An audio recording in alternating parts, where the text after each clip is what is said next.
평화나무에서요, 소위 보수 목사들한테 무속 논란을 물어봤다는 거야. 김건희 무속 논란에 대해서. 사실 김건희 무속 논란이 어느 정도 국민들한테 먹히고 있다는 게 정설이에요.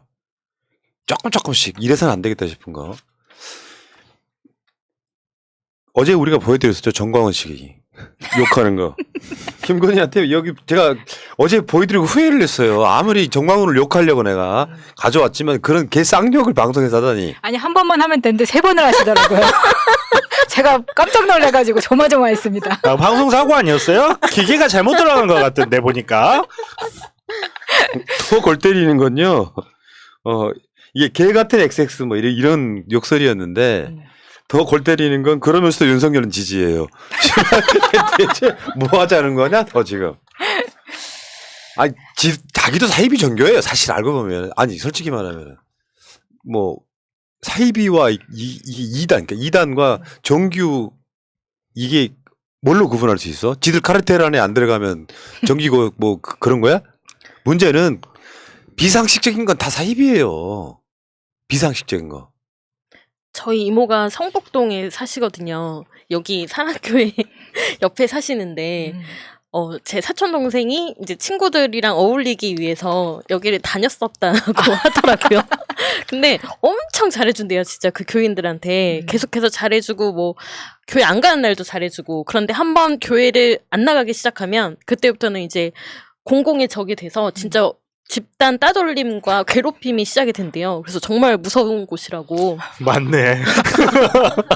그리고 명도 소송 이것도 진행할 때 막 그 사람들이 막 진짜 휘발유, 가스통 이런 걸 가지고 와서 하기 때문에 경찰들도 건드릴 수가 없다. 네. 그래서 진짜 무섭다라는 얘기를 하더라고요. 그리고 정광훈이 정말 윤석열을 지지하는 이유는 윤석열이 돼야지 내가 다루기가 좋다라고 생각하기 때문입니다. 정광훈이 그렇게 말을 했다고 합니다. 예, 그러니까 뭐 종교를 이런 사람들이 사실 보수 기독교라고 하는 게 전통적으로 국민의힘당 사람들 지지했던 사람들이 깨놓고 이야기해서 그 세력들 모여서 자기들 앞에 그 대통령까지도 무릎 꿇리는 자들 아닙니까?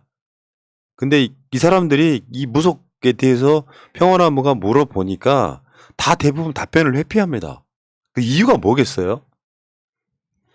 김건희가 실제로 무속 무슨 교주라고 해도 지지할 놈들이야 사실은. 종교적 양심은 없는 거죠. 그러니까 답변을 회피하는 거야. 그렇다고 옹호는 못 하겠고. 그러다 보니까 답변을 회피하면서 결론적으로 하나님을 믿는 자들이 아니라 돈과 권력을 믿는 자들이라는 것을 그냥 그대로 드러내는 겁니다. 맞아요. 신자들도 마찬가지입니다. 이제 일부를 말씀을 드리는 건데 사실은 교회라고 하면은 술도 안 마시고 담배도 안 피우고 굉장히 정확한 삶을 살아야 되는데 여기에 언급되어 있는 큰 대형 교회에 청년에서 무슨 어떤 장을 맡고 있는 제 친구가 있어요. 오늘 저한테 찾아와가지고 진짜 하소연을 하는 거예요. 애들이 아무리 그래도 무속을 믿는 윤석열을 뽑겠다고 하는 20대 애들이 있는데 자기는 미치겠다는 거예요. 근데 그게 왜 교회에서도 용인이 되냐면 그런 사람들은 교회를 네트워크나 이런 거를 위해서 자기 취미생활로 나오기 때문에 그것과 상관없이 점도 보러 다니고 그러다 보니까 윤석열이 무속에 대해서 하는 거를 기독교적인 입장에서 비판하지 않는다는 거죠. 예. 저는 사실 기독교보다 더 기가 막힌 게 조계종이에요, 조계종. 그 한마디 했다고 해서 막 시위하고 난리인 사람들이 불교의 색채를 이용해서 조계종이라는 이름을 일부 차용하기까지 하면서 이런 행위를 벌이고 있는 정치 후보한테는 아무 말도 안 해요. 말 그대로 이권단체인 거죠. 그렇다니까. 그러니까 종교적 양심이란 게 없는 놈들이에요. 무속이든 뭐든 상관없이. 난 솔직히 말씀드리면 일선에서 정말 낮은 데로 임해서 국민들과 민중들과 함께하는 목사님들 정말 존경합니다. 그게 종교인의 양심인 거예요. 근데 솔직히 말씀드리면 대한민국 기독교는 저는 이런 목사들 때문에 욕을 먹고 있는 거예요. 이런 자들일수록 설교를 할 때 기복신앙을 외쳐요. 아니 뭐 내가 군대에 있을 때 군종병하고 종교 토론했던 이유가 그거예요. 그때 나왔던 키워드가 전두환이었거든. 전두환도 하나님을 믿으면 천당 갈 수 있다는 논리 난 지금도 수용 못해. 애 새끼가 공부를 안 하는데 엄마가 기도 열심히 하면 대학을 간다는 게 상식적으로 말이 됩니까? 기복, 나의 복을 비는 신앙이 신앙이에요? 근데 그런 놈들이 지금 뭐 대한민국에 한 자리 떵 하고 자리 앉아갖고 온갖 부를 다 누리면서 온갖 나쁜 짓을 다 하면서 최소한 종교인이라면 내가 하나님을 믿는 사람이라면 유일신이 아닌 잡신 김건희 정도는 비판할 수 있어야죠. 물어봤더니 다 똑같아 답이. 그걸 왜 나한테 묻냐. 바람직하지 않지만 관여하고 싶지 않다. 처음 듣는 얘기다. 관심 없다. 언론을 어디까지 믿어야 될지 몰라 혼란스럽다. 나한테 그런 얘기 하지 마라. 답변 사양하겠다. 뭐 다 이런 식인 거예요. 여기 나온 그 답변한 목사들이 전부 다 우리나라에서 들으면 아는 그런 대형 교회의 목사들이거든요. 이 사람들은 이미 기득권화 되어 있다라는 것을 보여주는 명백한 인터뷰였습니다. 아니 그럴 수도 있어요. 언론인도 죽여버리겠다는데 무슨 말 한마디 잘못했다가 냅둬 걔네들 우리가 계속 고소고발해서 내가 집권하면 다 감옥 보낼 거야 이럴 수도 있으니까 무서워서 그럴 수도 있죠. 그냥 정치적인 사람들이 막 종교인 행세하면 이 사람 정치인인 거지. 종교인이라는 게 종교인의 양심이 있어야 되는데 정치인의 그 뻔한 꼼수만 갖고 있으면 그게 종교인입니까? 그렇죠. 뭐 좀 말도 안 되는 거지. 불교도 마찬가지시고요. 기독교도 마찬가지시고 권력화되어 있는 분들이 무슨 종교인이에요. 그냥 이권단체지. 그런 놈들을 또 사람들이 믿어요. 또 절절로 따르고 숭배하고 하나님을 믿으라 그랬더니 목사를 숭배라고 자빠졌어. 아무튼 참 아이고 부끄러운 줄 아십시오. 부끄러운 줄. 불교 신문이랑 불교 방송을 안 그래도 들어가 봤거든요. 혹시나 뭐 하나라도 있을까. 하나도 없습니다. 하나도. 그 불교 신문은 진짜 그 정청래 의원 관련된 그런 뭐 대회나 이런 것들로 다 도배가 되어 있어요. 진짜 어이가 없더라고요. 자, 근데 JTBC가 단독 하나를 또 냈더라고. 피하고 싶으나 피해지지 않는 무속 논란. 윤석열 부부 맺어준 스님 정체는 눈썹 도사님. 뭐 등장하는 뭐 도사가 왜 이렇게 많어? 이것도 뭐 윤석열 씨 불만 없겠지. 메이저 언론이 보도했으니까. 씨발. 그러니까 이 스님의 정체가 왜 이렇게 많으냐. 저도 기사를 읽으면서 헷갈렸었는데 여기서 말하는 눈썹 도사가 무정 스님입니다. 그러니까 무정 스님이 그러니까 이 눈썹을 밀어주는 게 기가 빠진다면서 눈썹을 밀어주고 다니던 사람이었다는 거예요. 그래서 다른 사람들한테는 이제 눈썹 도사로 많이 일컬어진 사람이었는데 이게 되게 웃기는 게 무속을 지난번에도 말씀드렸지만 이거는 도제식으로 서로 이제 교육을 시키는 거기 때문에 각자 다를 수가 있어요. 의미가. 눈썹을 미는 의미가 여기에서는 기가 빠지기 때문에 눈썹을 밀어줬다고 했는데 이게 눈썹을 밀면 눈썹 미는 거는 저 마약하는 사람들이 네. 털 안 뽑히려고 밀고 가는 거 아니에요?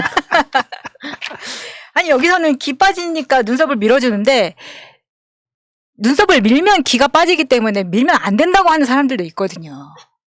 되게 웃기잖아요. 아니 그거야 뭐 종교적인 거니까 그냥 자기들이 해석하기 나름인 거예요. 그렇다. 서로 각자의 믿음은 다른 거니까 그냥 그럴 수도 있다 하는데 문제는 이 사람이 정말로 이런 사람한테 그 뭐랄까 국가의 결정을 맡기는 사람이라면 말 그대로 윤석열이 집권하잖아. 아닌가? 김건희가 집권하면 전 국민한테 눈썹 밀라고 할 수도 있어요. 기 빠진다. 대한민국이 지금 중국한테 밀리고 있는 거는 국민들이 기가 죽어서 그렇다. 눈썹을 모두 밀자. 그럴 수도 있어요, 정말. 아니, 농담 아니에요, 이거는. 역사적으로 보면 실제 유사한 사례도 있어요. 아니, 눈썹을 밀라고 하진 않았지, 당연히. 야, 이재명 후보님은 머리를 심고 다니시는데 한쪽에서는 밀고 있으니. 그러니까 이 사건의 논란의 핵심은 그겁니다. 후보 부인뿐만 아니라 후보까지도 상당히 무속적인 것에 꽂혀 있는 사람이야. 뭔가를 결정할 때 무속인한테 묻고 태기를 하고 하다못해 어떤 그 오자 뭐 오방 해갖고 오자로 끝나는 뭐 사무실 번호, 전화번호, 차번호 이렇게 쓰고 다닌다. 그러면 아까 말씀드렸잖아요. 종교인 이야기 할 때 상식적이지 않으면 다 그건 가짜인 거예요. 상식의 시대를 살려는 거야 우리는. 남들이 똑같이 생각하는 생각을 획일화시키고 싶은 생각은 없지만 불쌍한 사람 보면 불쌍한 감정이 들고 나쁜 것을 보면 분노하고 이게 상식이에요. 이 사람들은 상식을 한참 넘어서 버리잖아요. 과학적인 게 아니라 비과학적인 것들이 너무 많이 차용되잖아요. 그런 사람들이 대한민국의 대통령이 된다고 생각을 해보시라는 거예요. 엄청 끔찍하다는 거지. 그 이야기 하나 드렸던 거고요. 그 정신 똑바로 바뀌신 분 중에 하나가 정규재 씨인데요. 정규재 씨가 자기 방송에서 한 말이 있어요. 김건희 아무리 들어도 싼 마이 아닙니까? 그 목소리에서 뚝뚝 그 천박성이 흐르지 않아요? 요게 정규재가 한 말입니다. 어떻게 해야 돼요? 우리 고정 패널로 써야 되나요? 그럴까요? 왜냐면 고정하세요. 내가 이 이야기를 왜 가져왔냐면 그 정치 목사들은 이런 이야기를 하지 않지만 실제로 윤석열을 싫어하는 일부 무대기가 있어요. 보수 쪽에. 윤석열 저거 진짜 나쁜 놈이라고 생각하는 일부 무대기 유튜브 한번 가보세요. 정규재는 박근혜를 탄핵 당시에 유일하게 인터뷰했던 그런 사람이죠. 소위 말하면 메이저 언론 출신이기도 해. 지금이야 정규재 TV 하는 유튜버지만 그 정규재가 바라보는 이 시각들은 지금 보수 유튜버 가면은 가세현처럼 윤석열 빠른 애들도 있지만 보수 유튜버 중에 윤석열 비판하는 사람도 꽤 많이 있습니다. 그러니까 저쪽에 내가 봤을 때 진짜 원팀 안 돼요. 홍준표 뭐라냈죠? 유승민 등장도 안 하고 있죠? 김종인 뭐라냈죠? 나는 그게 윤석열의 리스크라고 생각해요. 네. 네. 그 뭐 말투나 뭐 이런 이야기가 많이 있는데 저는 그런 말투보다도 사실 그거는 객관적으로 평가하기 좀 어려워서 저는 잘 모르겠어요. 근데 그 녹취록에 들어보면은 김건희가 굉장히 여러 번 언급한 것 중에 오늘 기사에서 나온 부분이 신무정이 문재인 대통령이 망한다고 말을 해서 인연을 끊었다라고 이야기를 하는 부분이 있는데 저는 이거는 들으라고 하는 소리 중에 하나였던 부분이라고 그렇죠. 생각하거든요. 예, 이게 흘러나가라. 그러니까 우리가 이만큼 문재인 대통령을 위한다라고 이야기를 하는데 중간중간에 윤석열 총장이 노무현 대통령을 얼마나 좋아했는 줄 아냐. 노무현 대통령의 연설을 외우고 다니고 돌아가신 날 막 펑펑 울었다. 연설하네. 이런 이야기를 여러 번 하는 대목이 나오거든요. 그 연설이라고 안 하고 지랄이라고 하는 거예요. 이런 부분이 있어서 그 이쪽에 어필하고 싶어서 했던 의도적인 발언들이 굉장히 많이 있습니다. 네. 어디예요? 녹취록에. 아, 녹취록에. 네. 아. 이게 사실 그래요. 이게 말이 안 되잖아요. 왜냐면 자기 그 사법고시 공부할 때부터 자기를 도와줬던 사람이고 내가 문재인 대통령, 노무현 대통령 엄청 좋아한다. 그러면 문재인은 망한다라고 했으면 그럼 어떻게 하면 안 망하게 할 수 있습니까를 물어보든가 아니면 뭐 문재인 대통령이 어차피 안 된다라는 판단을 했다면 그러면 내가 무엇을 하면 좋겠습니까를 물어보는 게 정상이지. 어렸을 때부터 내가 사법고시를 준비하던 때부터 내가 믿고 따르던 사람이 내 마음에 안 드는 마음에 안 드는 말을 했다고 해서 그 사람을 버려버린다는 거는 둘 중에 하나는 거짓말인 거죠. 믿고 따랐다가 거짓말이거나 아니면 버렸다가 거짓말이거나.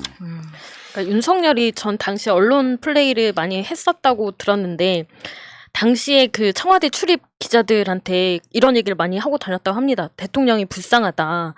대통령은 정말 국가와 국민을 위해 고민도 많고 고생이 많은데 옆에 썩은 똥파리들이 많다. 이들을 도려내야 문재인 정부가 바로 서고 성공할 수 있다.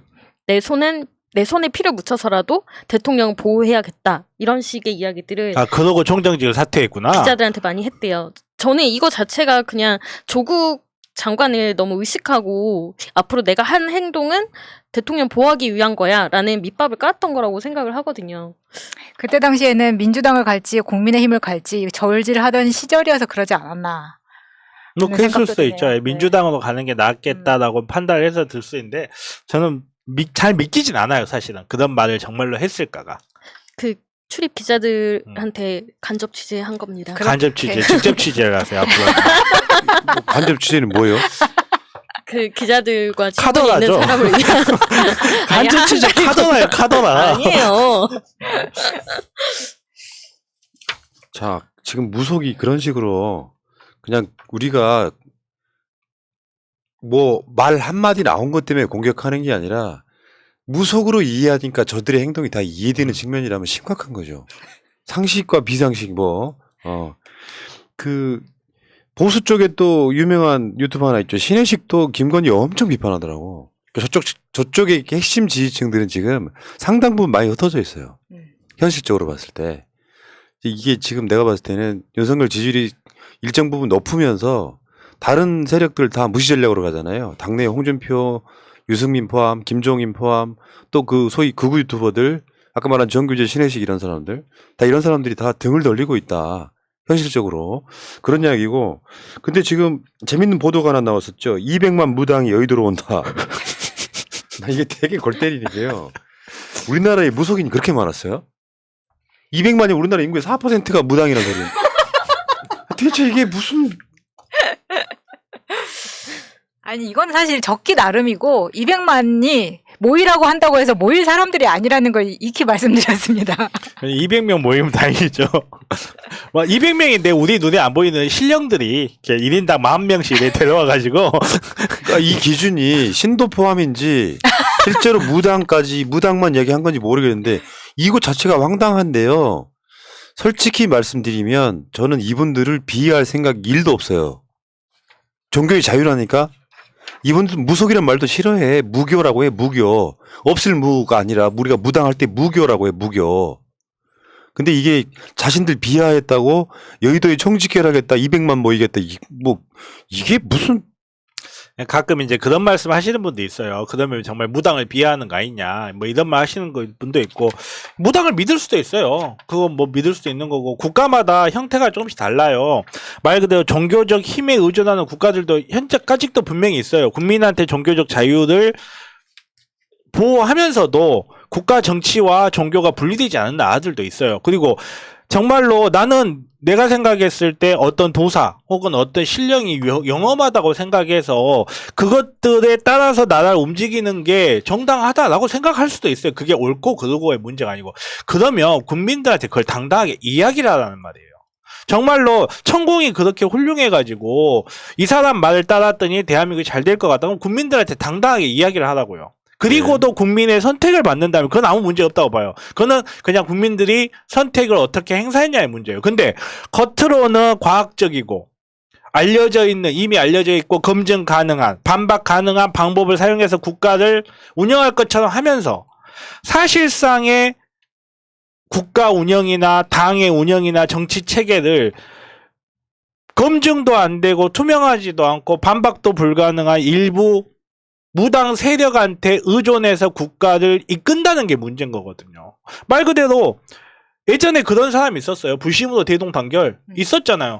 그 사람한테 누구도 뭐라고 하지 않아요. 그 사람이 전에 말했죠. 건진법사랑 특수관계라고. 아무튼 차라리 오히려 그런 사람들한테는 너 왜 불교 믿고 그래? 이렇게 이야기하지 않아요. 오히려 기독당도 있잖아요. 그 사람들한테 너 왜 하느님 따라가? 아무도 이야기하지 않아요. 왜? 그 사람들 자기들이 당당하게 이야기를 했고 거기에 따른 국민의 선택을 받는 거거든요. 그러면 정말로 우리 건희찡 말대로 건진법사 그렇게 훌륭하고 무슨 귀신이 그렇게 뛰어나서 나라를 운영할 만하다 하면 국민들한테 당당히 이야기하고 국민들에게 선택을 받는다면 그건 아무 문제 안 됩니다. 그리고 무당 비하는 김건희가 있습니다. 내가 그쵸. 웬만한 무당보다 난 걔네들 같은 거 안 그렇지. 가지라고 비하는 김건희가 있습니다. 결국에는 제가 말씀드렸죠. 이 무당이 핵심이 아니고 비선이 핵심이라고. 그렇죠. 무당, 무속 이런 지점은 저는 존중한다니까요. 사람들은 누구나 다 그런 것에 기대고 싶어하는 욕망이 있고요.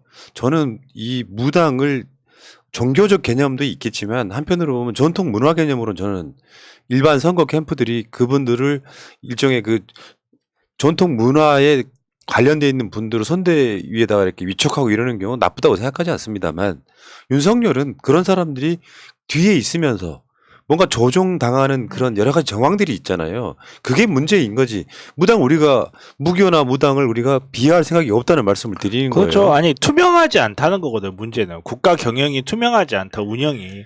예를 들어 차라리 나는 손 없는 날만 무슨 행사를 하겠습니다. 그럼 국민들이 투명하게 사전에 파악할 수 있고 이 사람이 국가를 어떻게 운영하겠구나. 그리고 우리가 어떤 식으로 견제를 해야 되겠구나. 파악이 되는데 겉으로는 아니다. 국민들을 위해서 구정 전날 하는 게 좋다. 이렇게 말을 하면서 속으로는 다른 결정을 갖고 있으면 사실은 우리가 대통령 선거가 됐건 무슨 선거를 할 때 그 사람을 검증을 한다는 것 자체가 그 사람의 말을 믿을 수가 있냐의 문제예요. 사실은. 좋은 나라 만들겠다라고 하는데 저 사람이 정말 진심으로 하는지 아니면 개인의 영달을 위해서 하는지 아니면 다른 목적이 있는지 이거를 위해서 꾸준히 검증을 하는 거고 그 바탕하에서 국민들이 선택을 하는 건데 그 검증의 정상적인 검증의 기회를 국민들한테 박탈하는 거고 그리고 향후에 국민들이 혹은 정치 기구들이 그 사람을 견제하고 예측하는 모든 것들을 다 박탈해버리는 거예요. 그러다 보니까 아니 말로는 뭐 어디 선대위가 말로는 뭐 어떤 이야기를 하는데 알고 보니까 누군지도 모르는 정체도 알 수 없는 어떤 도사 같은 사람이 지금 무슨 라스푸틴이야 뭐야 그 사람이 와가지고 날짜를 마음대로 조정하고 국가 전체를 좌지우지한다면 국민들이 위임을 한 의미 자체가 없어져 버리는 거거든. 예. 그러니까 뭐 일부 기업이 면접을 볼 때 뭐 관상을 본다까지는 사기업이니까. 근데 예를 들어서 장관 임명하거나 주요 직책 임명하는데 그 사람 실력이 문제가 아니라 그 사람의 관상사주 같은 걸로 그 사람을 골라야 된다면 나라가 어떻게 되겠냐는 거죠. 그 핵심 때문에 자꾸 무속 논란이 이야기되는데 이 무교에 계시는 분들이 200만씩이나 의도에 모여서 우리 몰려갈 거니까 니들 뭐 기다려 이런 식으로 하시는 건 좀 그렇고요. 사실 그게 밖으로 드러나는 게 윤석열한테 도움이 되겠습니까?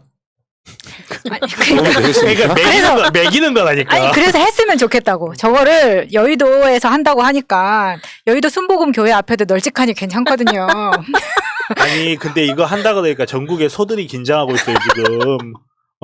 이분들이 내가 봤을 때 미래를 어떻게 보시는지 모르겠는데 산수는 잘 못 하시는 것 같아. 여의도는 200만 모일 데 없어요. 서초도 가세요. 아니 그래 그 말을 들으니까 이제 최근에 윤석열이 청와대를 해체하고 이제 수석실을 다 두지 않고 민간에 내겠다라고 했던 말이 그 민간이 저는 이 카테고리별로 무당을 나눠서 거기에서 가장 그 분야에서 잘 아는 무당에게 넘기겠다는 말처럼 들려서 되게 오싹했거든요. 근데 여기에서 200만이 이렇게 나타나서 하겠다라고 하면은 사실 윤석열 뒤에는 제가 그런 이야기 들었어요. 윤석열이나 김건희 뒤에는 온갖 잡신이 너무 많이 붙어 있다는 거예요, 지금. 뭐 그래서 병신, 등신 뭐 이런 거? 그래서 너무 지저분해가지고 누구든 섣불리 이 사람을 위해서 기도를 해주거나 아니면 뭘 해주려고 할 수가 없다. 지금까지 쌓아온 업보에 그동안 무당 쇼핑 많이 했잖아요. 자기 말 자기가 듣고 싶은 말만 해주는 사람들 위주로 다 뽑았으니까. 야, 그나저나 무당층 확보는 하나 제대로 했네 아주 그냥. 그러니까 대선이 정말 희화화되는 거죠. 그쵸. 뭐 프랑스 공영방송도 이런 걸 뭐 조롱했다고 하던데 진짜 부끄러운 이야기죠. 이게 정치인들도요, 민주당도 마찬가지일 거예요. 아마 우리 주위에 마차인도 계시잖아요. 네. 삶이 잘 안 풀리면 가서 볼 수도 있고요. 잠깐 거기에 귀의를 하거나 거기에 내가 의존할 수도 있어요. 그런 문제가 아니야 지금 이거는. 대통령을 뽑는 그쵸, 거잖아. 대통령을 뽑는 건데. 근데 이게 지금 뭐 아까 청와대 뭐 영빈관 옮기네, 청와대로 옮기네 같은 것도 이제 그렇게 안 보이잖아 이제. 그렇죠. 그냥 옮기겠다는 게 아니라 이게 맨날 대통령 끝나고 나면은 우리나라 대통령들이 끝이 불행했다 이런 의미에서. 근데 그것도 사실은 미신이지. 거기가 풍수지리상 안 좋으니까 그 대통령들이 다 끝이 안 좋았다 그러는데 끝이 다 안 좋지도 않았어요. 그거 거짓말이잖아요. 전두환은 천수를 누렸어, 씨발놈들아. 노태우는 안 그래? 뭐 불행하게 끝이 갔습니까? 예를 들면 김대중 대통령도 뭐 그렇게 돌아가셨나요? 일부 한두 사람 가지고 와서 요거를 또 그렇게 풍수지리적으로 봤더니 청와대 옮겨야겠다. 이건 말도 안 되는. 그 광화문에서 근무하겠다는 거거든, 윤석열 나오면은. 근데 그거 문재인 대통령이 그렇죠, 했죠. 해 보려다가 못한 거예요. 경호 때문에 안 경호 문제 됩니다. 때문에. 그럼 얘 가서 또 금방 바꿀 거 아니야. 얘는 뭐라 그랬냐면은 나중에 옮긴다는 게 아니라 광화문 정부 종합청사에서 집권하는 그날부터 근무하겠다 그랬어. 그럼 입만별 거짓말이야. 현실적으로 불가능하다니까. 경호를 검찰에서 하려나 보죠. 아니, 그러면은 그 청와대 넓은 그 건물들과 그런 것들을 뭐에 쓴다는 거예요. 저는 되게 무섭더라고요. 그게 다 법당으로 쓰겠다 이런 이야기가 들리더라고요. 맨날 아침에 상차림하고 하여튼 법 좋아해. 과일 트럭 들어가고.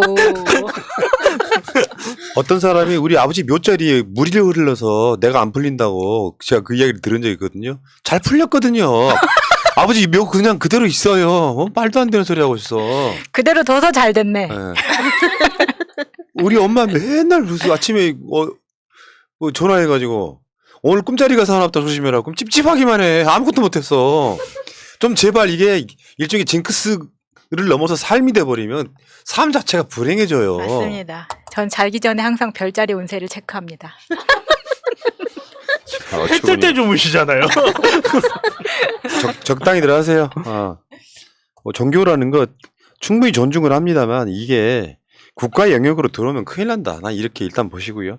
올라오실 분들은 올라오십시오. 이분이 200만을 얘기한 그 근거가 있기는 해요. 전체 우리 신도들과 무당 성직자들만 30만 명이래. 그 이제 관계자가 하신 말씀이에요.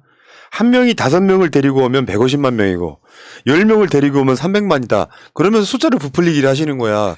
그 200만이 어디서 나왔나 했더니 지금 성직자와 틀린 말 아닌데 왜 우리는 그걸 무당이라고 불렀을까요 지금까지? 성직자, 무교 성직자. 어색하네요. 네. 무교 성직자와 신도가 합쳐 30만이라는 거야. 아들, 손자, 며느리 다 지인들 끌어오는 데리고 거지. 나오면 200만 된다는 건데 뭔 네. 겹치는 사람도 있을 텐데. 그래서 그렇지, 200만. 그렇지. 겹치는 김건희처럼 여기저기 다 다니는 사람들은 그러니까. 겹치는 거죠. 참 재밌다. 여기까지 하겠습니다. 1부 끝내고요.